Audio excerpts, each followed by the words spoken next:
Joining me now to talk about all this in Winnipeg, the Parliamentary Secretary to the Minister of Defence, James Bezan, and in Toronto, NDP industry critic Peggy Nash and Liberal international trade critic Chrystia Freeland. Good to see all of you. Mr. Bezan, Minister Lavrov says Vladimir Putin is, quote, taking special control of Nemtsov's murder investigation. Will the Canadian government trust the outcome of an investigation into that murder if it's led by the Putin government? Yeah, we're asking for a completely independent and thorough investigation that's removed from Putin and the Kremlin. I think that's the only way that you can actually get down to the brass facts here. We condemn this murder of Boris Nemtsov in the fullest terms possible.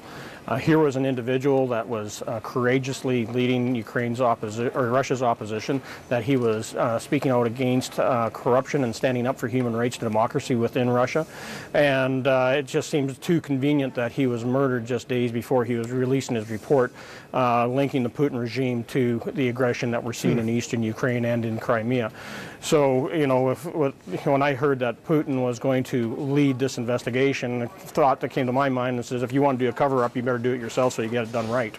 Yes. So you believe you believe he's trying to cover it up? Well, there's no question that here's an individual that should be, as leader of the country, that Putin should be stepping aside and letting police agencies do their work. But here he is interfering and getting involved right off the bat, and I think that is deplorable. Peggy Nash, what's your view on the investigation and the impact of this murder?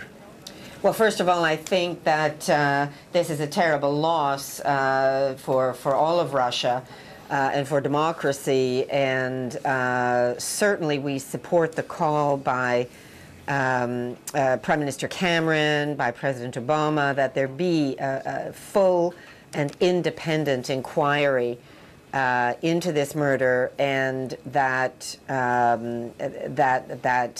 it not be conducted by the government. That I think there are real concerns about potential conflict here.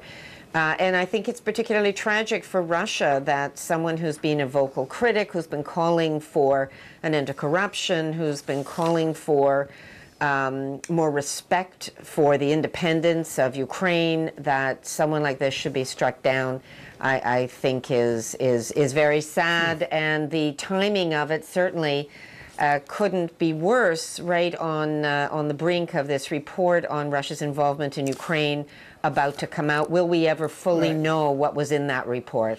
Let me go to Chrystia Freeland. Thousands of protesters are expected to return to the streets of Moscow tomorrow. They did on Sunday, you know, in the wake of the murder, and now it's going to be the funeral. What's your view on the impact of this assassination? Well, first of all, Evan, I knew Boris Nemtsov very well. I first met him in 1992, and it is just such a tragic loss for his family, for Russia, for the world. He really was an amazingly brave person, and having been a deputy prime minister, having been sort of a leading reformer in the 90s, and then a deputy prime minister, what impressed me so much is he went back to being in opposition. He stood outside subway stations handing out report after report that he had written into corruption and what the Kremlin was doing. And he took an incredibly brave position on Ukraine. That's something that wasn't entirely popular in Russia. And he said he was really the leading voice saying this is a tragedy not just for Ukraine but for Russia. So it is devastating. In terms of the impact on Russia, look, I have huge admiration for every Russian who came out yesterday to demonstrate. That is an incredibly dangerous thing to do, and it's important for all of us, even as we condemn the actions of the Kremlin, to understand the Kremlin doesn't speak for all of Russia, and there are some very brave people there. I fear that the impact of this murder will be to intimidate the opposition, as I think was almost certainly the intent, and that we're going to see more and more of Russia's opposition leaders leave the country. Garry Kasparov, who's another opposition leader who has now left Russia, when he was asked whether he would be attending Nemtsov's funeral, he said he was very sad, but he wouldn't be because he doesn't buy one-way tickets. Yeah, I mean, that's the fear. I mean, we had Mr. Nemtsov on this program back in 2012 when he was in Ottawa. He was very openly critical of Putin then, and knowing that he was very much in danger. Mr. Bezan, the U.S. Secretary of State John Kerry met with Minister Lavrov, the Russian foreign minister, today, stressed that if Russia doesn't do more to ensure Russian separatists in Ukraine, quote, fully implement the Minsk ceasefire agreement, and make sure that the OSCE can get into the eastern regions to monitor the heavy equipment withdrawal part of the agreement, further consequences will happen for the Russian economy. Is Canada willing and ready to impose more sanctions on Russia? We have said right from the start that unless the Minsk agreement is respected, unless the Putin regime actually withdraws and actually goes in and talks directly to the separatists and makes sure that they back off from their ongoing fighting that we're still seeing even underneath the agreement to this day. Unless that happens, we're going to work in lockstep with the United States, with the European Union and other allies to further isolate Russia and bring greater economic sanctions against them, but also isolate them on the world stage. You know, we have a situation here where the Putin regime just doesn't seem to get it, or they don't care. And if they're that callous, and some of the comments that Putin has made himself over the battle that we saw at Debaltseve was just essentially, very cynical in dealing with Ukraine, saying, now, well, it must be pretty sad to lose a battle to a bunch of factory workers and miners. We know for a fact that the generals that are sitting on the front line, the special operation forces from Russia are in the Donbass carrying out these battles. They may have some support from separatists, but really the operation, the control command, and the heavy equipment is all being operated by the Russian forces.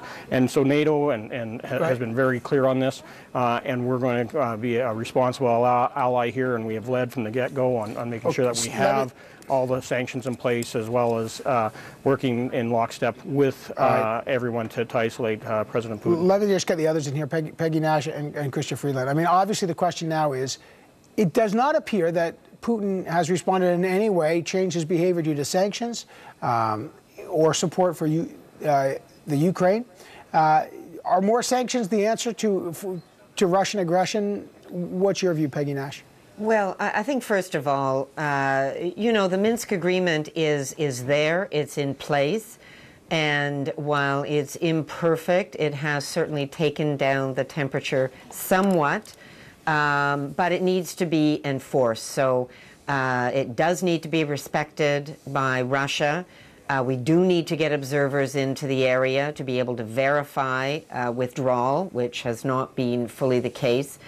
But we need to use every tool possible, and I think at a minimum we should at least have the same sanctions as our American and European allies here. There are some notable names left off our sanctions list, and I would encourage the government to really fully implement these sanctions.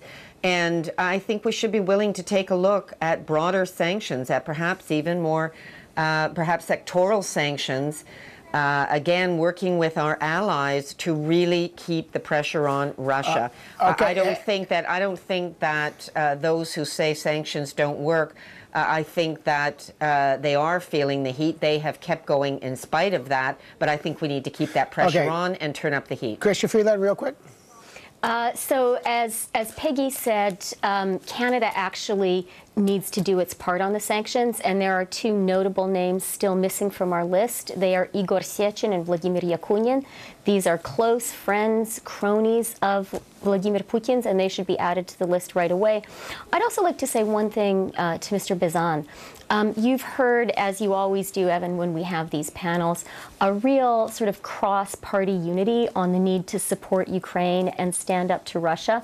And particularly as someone who knew Nemtsov well, I was really offended by an email that the Conservative Party sent out the day after his murder, making a joke about what would Justin Trudeau say to Vladimir Putin.